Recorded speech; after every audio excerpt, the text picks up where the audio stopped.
ఫాదర్కి ఉన్న self acquired properties వారసులకి వస్తాయా రావా? క్లాస్ 1 లీగల్ హెయిర్స్ ఎవరు? లీగల్ నెసెసిటీ ఉన్న సందర్భాలలో ఈ ఆస్తిని అమ్మితే యాన్సిస్టర్ ప్రాపర్టీస్లో భార్యకి హక్కు ఉండదా? అంటే ఒక వ్యక్తి వారసత్వపు ఆస్తి మీద పంపకం జరిగిపోతే వారసత్వపు ఆస్తిని భర్త చనిపోతే భార్య అడగొచ్చా? కోడలు రీమ్యారేజ్ చేసుకుని ఉంటే మరి వారసత్వపు ఆస్తిని అడగొచ్చా? మరి స్టెప్ డాటర్స్ ఉంటారు, వాళ్ళకి వస్తాయా? మరి సెకండ్ వైఫ్కి ఈ ఆస్తుల్లో వాటా వస్తుందా? ప్రతి కేసులోనూ పిన్ పాయింట్స్ డిఫరెంట్గానే ఉంటాయి. మీరు ఆ పిన్ పాయింట్స్ తెలుసుకోవాలి అంటే నియర్ బై అడ్వకేట్స్ని కాంటాక్ట్ అవ్వండి.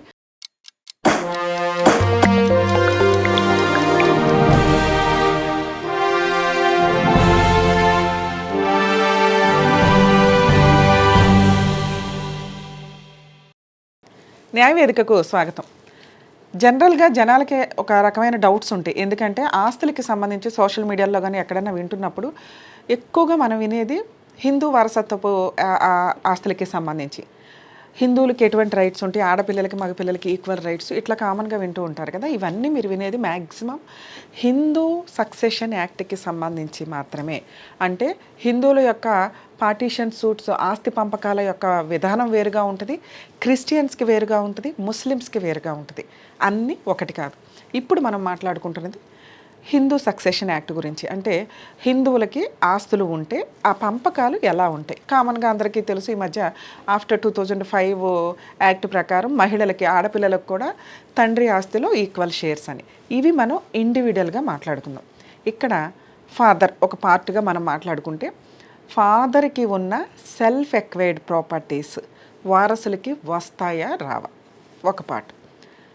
ఫాదర్కి సంబంధించిన సెల్ఫ్ ఎక్వైర్డ్ ప్రాపర్టీ అంటే ఆయన కష్టపడి సంపాదించుకున్న ఆస్తి, అది బిజినెస్ ద్వారా కానీ ఏ రకంగా ఆయన స్వార్జితంగా సంపాదించుకున్న ఆస్తి సెల్ఫ్ ఎక్వైర్డ్ ప్రాపర్టీ అవుతుంది. అలాగే ఆయనకి ఎవరన్నా గిఫ్ట్ ద్వారా ఇచ్చిన ఆస్తి సెల్ఫ్ ఎక్వైర్డ్ ప్రాపర్టీ అవుతుంది. ఆయనకి పార్టీషన్ ద్వారా ఆయన వాటాగా వచ్చిన ఆస్తి, వీలునామా ద్వారా వచ్చిన ఆస్తి, ఈ 4 ఆస్తులు కలిపి సెల్ఫ్ ఎక్వైర్డ్ ప్రాపర్టీ అంటారు. సెల్ఫ్ ఎక్వైర్డ్ ప్రాపర్టీ మీద ఆయన బతుకున్న టైంలో ఆయన ఎవరికి వీలునామా రాస్తారో వాళ్ళకే వెళ్తుంది. ఎవరికి వీలునామా రాయకపోతే ఆ ఆస్తి మీద సర్వ హక్కులు క్లాస్ 1 హెయిర్స్కి ఉంటాయి. క్లాస్ 1 లీగల్ హెయిర్స్ ఎవరు? భార్య, ఆడపిల్లలు, మగపిల్లలు, మదర్, వీళ్ళ 4 క్లాస్ 1 హెయిర్స్ అవుతారు. ఒక వ్యక్తి యొక్క సెల్ఫ్ ఎక్వైర్డ్ ప్రాపర్టీస్ మీద వీళ్ళెవరికీ హక్కు లేదు. ఆ వ్యక్తి ఎవరికైనా వీలునామా కానీ గిఫ్ట్ కానీ ఏదన్నా చేస్తే, ఒకవేళ అలా చెయ్యకుండా ఆయనకి ఏదన్నా జరిగితే దాని మీద సర్వ హక్కులు వీళ్ళ 4కి వస్తాయి ఈక్వల్ షేర్స్ కింద. అలాగే ఆయన బతుకున్న టైంలో ఆయన సెల్ఫ్ ఎక్వైర్డ్ ప్రాపర్టీని ఎవరికో రాశారు, రాయలేదు, పక్కన పెడితే తాకట్లు పెడుతూ ఉంటారు కొన్ని సందర్భాల్లో. అలా తాకట్లు పెట్టినప్పుడు ఆ సెల్ఫ్ ఎక్వైర్డ్ ప్రాపర్టీని రికవరీ చేసుకునే రైట్స్, ఒకవేళ తాకట్లో ఉంది, మార్టిగేజ్లో ఉన్నాయి, అవన్నీ బ్యాంకులో కానీ ప్రైవేట్ వ్యక్తుల దగ్గర కానీ ఎక్కడైనా, ఒకవేళ ఆయన సడన్గా ఏదన్నా అయ్యారు, ఎవరికి వీలునామాలు రాయలేదు, ఏమీ రాయలే, సో ఈ 4 ఆ బాకీని క్లియర్ చేసుకొని డాక్యుమెంట్స్ తెచ్చుకొని ఈక్వల్గా పంచుకునే రైట్స్ వీళ్ళకుంటాయి. సెల్ఫ్ ఎక్వైర్డ్ విషయానికి వచ్చేసరికి క్లియర్ కదా. ఇంకా 2 యాన్సిస్టర్ ప్రాపర్టీ, వారసత్వపు ఆస్తి. వారసత్వంగా వచ్చే ఆస్తి మీద కామన్గా ఫాదర్ బతికుంటే, అంటే హస్బెండ్ బతికి ఉంటే, హస్బెండ్కి వారసత్వంగా ఒక 4 ఎకరాలు వచ్చిందంటే కనుక ఈ వారసత్వపు ఆస్తి మీద పూర్తి హక్కులు ఇతని లీగల్ హెయిర్స్ ఎవరు? ఆడపిల్లలు, మగపిల్లలు, వీళ్ళందరికీ సమాన వాటాలు ఉంటాయి. ఎప్పటి వరకు? ఒకవేళ ఆయన ఈ వారసత్వపు ఆస్తిని పిల్లలు మైనర్లుగా ఉన్నప్పుడు కానీ లేదా మేజర్లు అయిన తర్వాత కానీ ఈ వారసత్వపు ఆస్తిని ఎవరికన్నా గిఫ్ట్ డీడ్ చేయాలన్నా, అమ్మాలి అన్నా, ఎవరికైనా రాయాలి, వీలునామా కింద రాయాలి అన్నా పూర్తి హక్కులు ఈయనకుండవు. ఈయన కూడా one of the share holder మాత్రమే. ఈయనకి పూర్తి హక్కులు ఏ రకంగా ఉంటాయంటే కుటుంబ అవసరాల నిమిత్తం, అంటే ఫ్యామిలీ నెసెసిటీకి కానీ లీగల్ నెసెసిటీ ఉన్న సందర్భాలలో ఈ ఆస్తిని అమ్మితే ఎవరు లీగల్ హెయిర్స్ యొక్క పర్మిషన్ లేకుండా ఈయన అమ్మితే దానికి పూర్తి పర్మిషన్ ఉంటుంది కోర్టు ద్వారా. ఏవి? కుటుంబ అవసరాల నిమిత్తం, అంటే పిల్లల పెళ్ళిళ్ళు కానీ, చదువుల నిమిత్తం కానీ, ఆరోగ్య నిమిత్తం కానీ, లేదా అంతకుముందు కుటుంబ భారం నిమిత్తం అప్పులు ఉంటే వాటిని క్లియర్ చేయటం కోసం ఈ వారసత్వపు ఆస్తిని ఫాదరు అమ్మే హక్కు ఉంటుంది.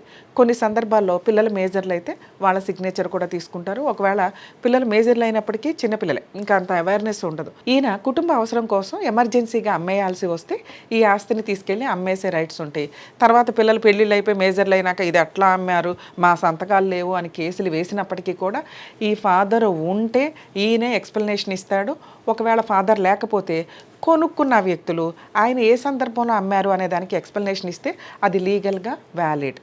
దీనికి వీళ్ళు ఒక 20 సంవత్సరాలు 30 సంవత్సరాలు ఆగిపోయి ఆరాంగా ఇప్పుడు రేట్లు పెరిగినాయి అని వేస్తే వ్యాలిడిటీ ఉండదు, చూసుకొని వెయ్యాలి.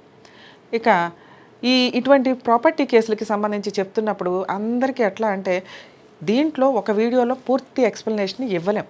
బేసిక్ 90% క్లారిటీ ఉంటుంది. మీకు పిన్ పాయింట్స్లో కావాలి అంటే నియర్ బై అడ్వకేట్స్ని అపాయింట్మెంట్ తీసుకుని వెళ్ళి కలవండి. వీడియోలో మొత్తం ఇన్ఫర్మేషన్ రాలేదు ఇది అది అనుకుంటే కుదరదు. ఎందుకంటే అదొక పెద్ద బుక్, దీన్ని మీకు లీగల్ అవేర్నెస్ ఉండాలి కాబట్టి ఎక్స్ప్లెనేషన్ ఇస్తాం, కానీ అన్ని పాయింట్స్ ఇందులో ఉండడానికి ఉండదు. ప్రతి కేసులోనూ పిన్ పాయింట్స్ డిఫరెంట్గానే ఉంటాయి. మీరు ఆ పిన్ పాయింట్స్ తెలుసుకోవాలి అంటే నియర్ బై అడ్వకేట్స్ని కాంటాక్ట్ అవ్వండి, మీకు తెలిసిన అడ్వకేట్స్ని, లేకపోతే మీకు అందుబాటులో ఉన్న అడ్వకేట్స్ని. ఇక యాన్సిస్టర్ ప్రాపర్టీస్లో భార్యకి హక్కు ఉండదా అంటే, ఒకవేళ యాన్సిస్టర్ ప్రాపర్టీ పంపకాలు జరిగిపోయి ఇతనికి పార్టీషన్గా వస్తే ఈయనతో పాటు ఆయన భార్య పిల్లలు సమాన వాటాదారులు అవుతారు. పంపకం జరిగిపోయి ఈయనకి వాటా కింద వస్తే అది ఇందాకేం చెప్పాను, సెల్ఫ్ ఎక్వైడ్ కింద మారుతుందని.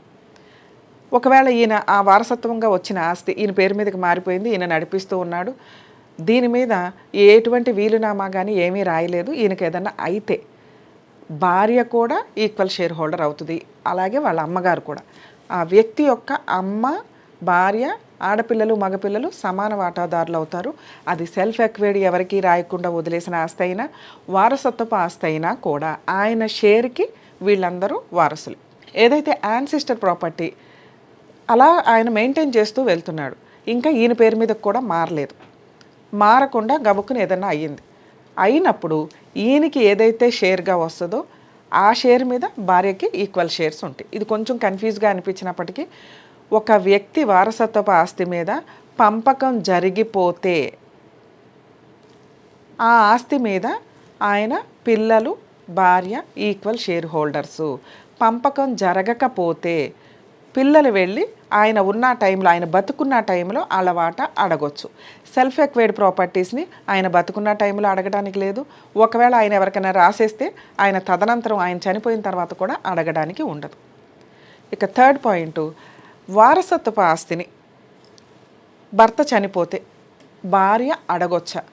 పిల్లలు ఉంటే పిల్లలు భార్య కలిపి పంపకం జరిగిపోయిన ఆస్తి గురించి అడగొచ్చు, వారసత్వపు ఆస్తి పంపకాలు జరగకపోయినా అడగొచ్చు. సో 90% జనాలకి అవేర్నెస్, వారసులు ఉన్నారు కాబట్టి మదరు ఉండి వారసుడి తరపు నుంచి వారసురాల తరపు నుంచి పార్టీషన్ సూట్ ఫైల్ చేస్తారు అని. ఒకవేళ వారసులు లేకపోతే మరి ఈ కోడలు అనే క్యారెక్టరు వారసత్వపు ఆస్తి మీద షేర్ కోసం వెళ్ళొచ్చా అంటే వెళ్ళొచ్చు. కోడలు భర్త చనిపోతే భర్తకి సంబంధించి వారసత్వంగా వచ్చే ఆస్తిని క్లెయిమ్ చేసుకునే రైట్స్ ఉంటాయి వారసులు లేకపోయినా. ఇది చాలామందికి అవేర్నెస్ ఉండదు. అలాగే కోడలు రీమ్యారేజ్ చేసుకుని ఉంటే మరి వారసత్వపు ఆస్తిని అడగొచ్చా? అడగొచ్చు. కోడలు రీమ్యారేజ్ చేసుకున్నా, కోడలు విడో అయినా వారసత్వపు ఆస్తిని క్లెయిమ్ చేసే రైట్స్ ఆవిడకు ఉంటే ఏ షేర్ని? భర్తకి వచ్చే షేర్ని. భర్తకి షేర్ ఎక్కడి నుంచి వస్తుంది? వాళ్ళందరి పంపకాలు, అన్నదమ్ములు అక్క చెల్లెళ్ళు వాళ్ళ నాన్న పంచుకోగా ఈయనకు ఒక షేర్ వస్తుంది. ఈయన షేర్లో మళ్ళీ ఎవరెవరు వారసులు? పిల్లలు, తల్లి, భార్య. ఇక్కడ భార్య విడో, పిల్లలు లేకపోతే భార్యకి 50%, తల్లి బతుకుంటే తల్లికి 50%. ఒకవేళ తల్లి లేకపోతే ఓన్లీ విడో భార్య వాళ్ళ హస్బెండ్కి వచ్చిన షేర్ని తెచ్చుకోవచ్చు. ఒకవేళ పిల్లలు ఉంటే ముగ్గురు షేర్ హోల్డర్స్ కింద లెక్క వారసత్వపు ఆస్తి మీద కూడా. చాలామందికి భర్త పేరు మీద ఉన్న ఆస్తి మీదే భార్యకి హక్కులు ఉంటాయి అనుకుంటారు. వారసత్వపు ఆస్తి మీద కూడా భార్యకి హక్కులు ఉంటాయి.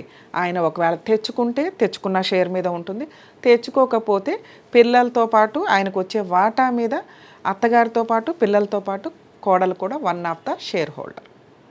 ఓకే, ఇది మనం మాట్లాడుకుంటున్నదంతా హిందూ సక్సెషన్ యాక్ట్, హిందువుల యొక్క సంబంధించి ఆస్తులకు సంబంధించిన విషయాలు. సెల్ఫ్ ఎక్వైర్డ్ అయితే ఆయనకు పూర్తి రైట్స్ ఉంటాయి. ఒకవేళ ఆయన పంపకం చేయకపోయినా ఎవరికి రాయకపోతే ఖచ్చితంగా వారసులు అంటే ఫస్ట్ క్లాస్ వారసులు అమ్మ, భార్య, ఆడపిల్లలు, మగపిల్లలు ఈక్వల్గా తెచ్చుకుంటారు. ఆ అప్పులు ఉంటే అవి పోను, మిగతా ఆస్తే పంచుకోవాలి. అంతేగాని మేము ఓన్లీ ఆస్తులే పంచుకుంటాం, అప్పులు పంచుకోమంటే కుదరదు. కొన్ని సందర్భాల్లో ఈ వారసుల్లో ఒకళ్ళు ఎక్కువ ఖర్చులు పెడుతూ ఉంటారు ఆ కుటుంబం నిమిత్తంగాని. ఇవి లెక్కలు ఉంటే కనుక ఈ ప్రాపర్టీలోంచి ఆ ఖర్చులు పోను, మిగతాదే ఆస్తి పంపకాల కింద జరుగుతూ ఉంటుంది. మరి స్టెప్ డాటర్స్ ఉంటారు, వాళ్ళకి వస్తాయా ఈ వారసత్వ ఆస్తి కానీ సెల్ఫ్ ఎక్వైర్డ్ ప్రాపర్టీ కానీ? రావు. స్టెప్ డాటర్స్, స్టెప్ సన్స్కి సెల్ఫ్ ఎక్వైర్డ్ ప్రాపర్టీస్ మీద కానీ వారసత్వ ఆస్తి మీద కానీ ఎటువంటి హక్కు ఉండదు, ఇన్ కేస్ వాళ్ళు లీగల్ అడాప్షన్ అయితే తప్ప. అంటే ఈ ఫాదర్ అనే వ్యక్తి ఆ స్టెప్ డాటర్నో స్టెప్ సన్నో లీగల్గా అడాప్షన్ చేసుకుంటేనే లీగల్ హెయిర్స్తో పాటు వీళ్ళకి షేర్ ఉంటుంది. ఒకవేళ అడాప్షన్ చేసుకోకపోతే కొంతమంది సెకండ్ మ్యారేజ్లు, థర్డ్ మ్యారేజ్లు చేసుకుంటుంటారు, వాళ్ళకి ఆల్రెడీ పిల్లలు ఉంటారు వేరే హస్బెండ్ నుంచి. అలాంటి సందర్భంలో ఆ పిల్లలకి ఈయన ఆస్తుల మీద ఎటువంటి హక్కులు ఉండవు, అది సెల్ఫ్ ఎక్వైర్డ్ అయినా యాన్సిస్టర్ ప్రాపర్టీస్ అయినా కూడా. సో మరి ఫాదర్ పరిస్థితి ఏంటి? ఇక్కడ మదర్కి షేర్ వస్తుంది, వైఫ్కి షేర్ వస్తుంది, ఆడపిల్లలు మగపిల్లలకి షేర్ వస్తుంది. మరి ఫాదర్కి రావా షేర్స్? రావు. కొడుక్కి సంబంధించిన సెల్ఫ్ ఎక్వైర్డ్ ప్రాపర్టీ ఇందాక మనం చెప్పేసాం, ఎవరుంటే వాళ్ళకి. ఎవ్వరు లేకపోతే అంటే మ్యారేజ్ అవ్వకపోతే భార్య పిల్లలు లేరు, మరి మిగిలేదు ఎవరు? అమ్మ, నాన్న. అమ్మ కూడా లేకపోతే అప్పుడు ఫాదర్కి, సిబ్లింగ్స్కి అంటే అన్నదమ్ములు, అక్క చెల్లెళ్ళు, వీళ్ళు షేర్ చేసుకోవడానికి పనికొస్తారు. వీళ్ళు class 2 legal hairs. Father class 2 legal heir కింద వస్తారు. ఉన్న కొడుక్కి ఆస్తి ఉంది, అది సెల్ఫ్ ఎక్వైర్డ్ అయినా వారసత్వంగా వచ్చిన ఈ ఆస్తి మీద ఆయనకి ఎవరైతే ఫాదర్ ఉన్నాడో ఫాదర్కి భార్య లేకపోతే ఈ ఫాదరు ఈ చనిపోయిన కొడుకు యొక్క అక్క చెల్లెళ్ళు, అన్నదమ్ములు సమాన వాటాదారులు. ఒకవేళ మదరు ఉంది, భార్య పిల్లలు లేరు, మదరు మాత్రమే తీసుకుంటుంది. గుర్తుపెట్టుకోండి, ఇక్కడ ఫాదర్ రాడు, ఎందుకంటే క్లాస్ 1 ఇయర్స్లో ఒకళ్ళు బతుకున్నారు కాబట్టి. లేదు, అమ్మ లేదు, భార్య ఉంది, పిల్లలు లేరు, భార్య మాత్రమే తీసుకుంటుంది. అమ్మ లేదు, భార్య లేదు, పిల్లలు మాత్రమే ఉన్నారు, పిల్లలు మాత్రమే తీసుకుంటారు. క్లాస్ 1 హెయిర్స్ లేకపోతేనే ఫాదర్తో పాటు సిబ్లింగ్స్ వస్తారు.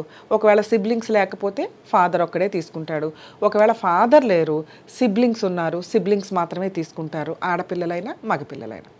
క్లియర్ కదా? సో హిందూ సక్సెషన్ యాక్ట్ ప్రకారం ఈ టైప్ ఆఫ్ లీగల్ ప్రొసీడింగ్స్ ఉంటాయి.